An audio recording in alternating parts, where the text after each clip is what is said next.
The Democratic Alliance in KwaZulu-Natal has raised concerns after the proposal for funding AmaZulu King Misuzulu KwaZulu-Natal's new palace in the upper-class suburbs of Ballito, north of Durban, Ugas.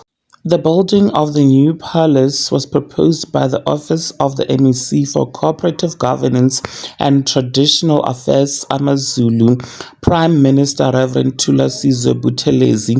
Tim Bratteth from the DA in the province said the party respects the monarchy, but there is no budget for the new palace. We do respect Zulu monarchy, which is an institution engraved into the fabric of our province and our country. However, this is a great concern.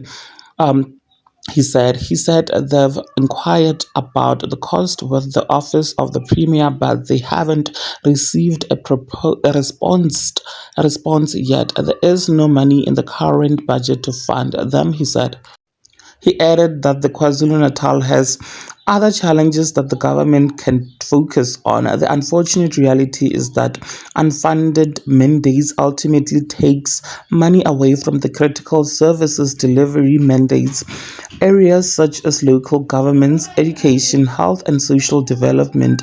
KZN cannot afford this. It is therefore critical that any wish list item are properly planned for in terms of value for spend, he stressed, adding that the government should look at how the Ingonyama Trust can be modeled into a commercial entity that raises funds for cultural development and tourism development to sustain the monarchy.